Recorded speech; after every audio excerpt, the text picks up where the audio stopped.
দিনী ভাই বোনেরা, একটি চিরুনির মধ্যে সূরাতুল ফাতিহা পাঠ করে আপনি ফু দিলে কি হবে, এর সম্পূর্ণ বিষয়গুলো আজকে আপনাদেরকে আমি জানিয়ে দিব এই আলোচনার মাধ্যমে, এই ভিডিওর মাধ্যমে ইনশাআল্লাহ।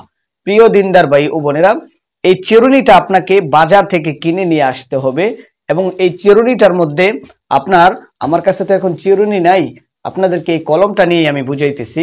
মা ও বোনেরা যখন মাথা আশ্রায়, চিরুনির মধ্যে প্রথম থেকে দাঁত, তারপর একটা ফাঁকা জায়গা থাকে, খালি জায়গা থাকে। এই খালি জায়গার মধ্যে আপনার এইখানে লিখতে হবে বিসমিল্লাহির রহমানির রহিম, এইখানে বিসমিল্লাহ, এইখানে বিসমিল্লাহ, এইখানে বিসমিল্লাহ, অর্থাৎ বিসমিল্লাহির রহমানির রহিম 4 বার লিখতে হবে। তারপরে আপনাকে যে কাজটা করতে হবে, আমি মনে করি প্রত্যেকটা মানুষ সূরাতুল ফাতিহা পাঠ করতে পারেন। খুবই কার্যকরী এই তদবিরখানা, ধাপ বাই ধাপ কথাগুলো বলতেছি, আপনি শুনেন। এখন আপনি 7 বার পড়বেন সূরাতুল ফাতিহা। আগে ইস্তেগফার পড়েন, দুরূদ শরীফ পাঠ করেন, আস্তাগফিরুল্লাহ ওয়া আতুবু ইলাইহি, আস্তাগফিরুল্লাহ ওয়া আতুবু ইলাইহি। তারপরে দুরূদ ইব্রাহিম পড়েন, না হয় সাল্লাল্লাহু আলাইহি ওয়াসাল্লাম। যদি পারেন আল্লাহুম্মা সাল্লি আলা মুহাম্মাদ ওয়া আলা আলি মুহাম্মাদ কামা সাল্লাইতা আলা ইব্রাহিম ওয়া আলা আলি ইব্রাহিম ইন্নাকা হামিদুম মাজিদ।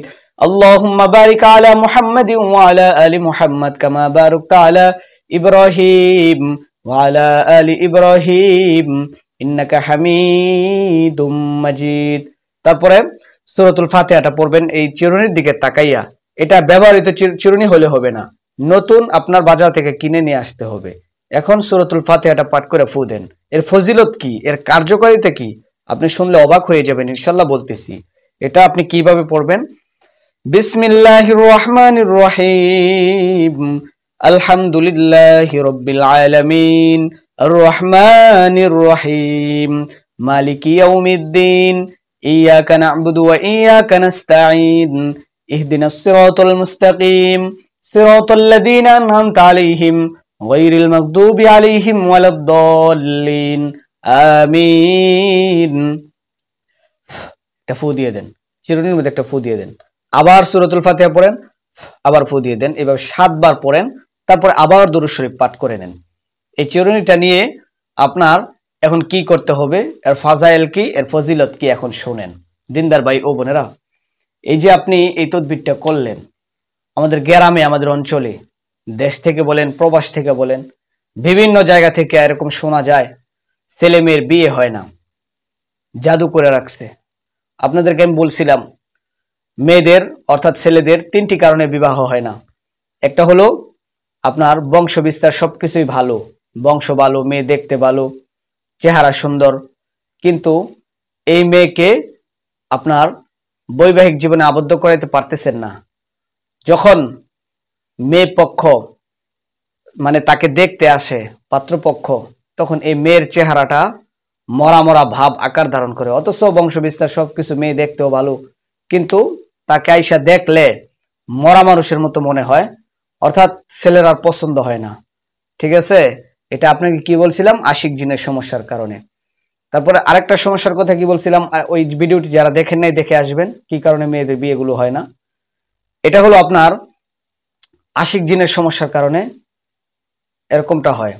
দ্বিতীয় পন্থা হলো বরবাদা, অর্থাৎ বরবাদা করে রাখা হয়েছে, জাদু মন্ত্র কুফরি কইরা দেখা গেছে পাত্রপক্ষ মেয়েটাকে আইসা দেখে, সুন্দর মেয়ে দেখে পারে না, এখনই বিয়ে করায় নিয়ে যাবে, বাড়িতে গিয়ে আর কোনো খোঁজ খবর নাই, আর কোনো তালাশ নেয় না, এই বরবাদা করে রাখছে। 3 নম্বর সমস্যা কি বলছিলাম, হ্যাঁ, মেয়ের মা বাবা মেয়েকে বিয়ে দিতে চায়, ঘটকের মাধ্যমে বলে, এর মাধ্যমে, সের মাধ্যমে বইলা বেড়াইতেছে, কিন্তু এখন বাড়িতেই আসে না, মানে কোনো মেহমান, কোনো পাত্রপক্ষ বাড়িতে আনতে পারে না। এটার সমস্যা হইল গিয়ে আপনার মানুষ জাদু করে রাখছে, তাবিজ কবজ পুইতা রাখছে, অথবা জিন্নাতের মাধ্যমে কুফরি কালাম করে আর জাদু মন্ত্র করে রাখছে। এই সমস্ত সমস্যার সম্মুখীন অনেকেই হয়ে থাকেন যাদের শত্রু আছে। আসলে মানুষের শত্রুর শেষ নাই, মানুষের শত্রু, নিজের মানুষ আরো বেশি শত্রু হয়। তো খুবই সতর্কতার সাথে থাকতে হয়, বিভিন্ন আমলগুলো করে আল্লাহর কাছ থেকে সাহায্য প্রার্থনা নিয়ে আমাদেরকে চলাফেরা যদি আমরা করতে পারি, আল্লাহ আমাদেরকে অবশ্যই হেফাজত করবেন। বিশেষ করে নামাজের পাবন্দি যদি করা হয়, 5 ওয়াক্ত নামাজগুলো যদি আদায় করা হয়, আপনি কল্পনা করতে পারবেন না নামাজ যে কত বড় এক দৌলত, নামাজ যে কত বড় একটা বেষ্টনকারী, উপকারী। এই নামাজ আপনাকে বেষ্টন করে রাখবে, আলোকময় করে রাখবে। কোনো বদনজর, কোনো কুফর, কোনো শিরেক আপনাকে ঘ্রাও করতে দিবে না ইনশাআল্লাহ, যদি সহি উপায়ে সহি পন্থা অবলম্বন করে আল্লাহর হুকুমগুলো পালন করেন।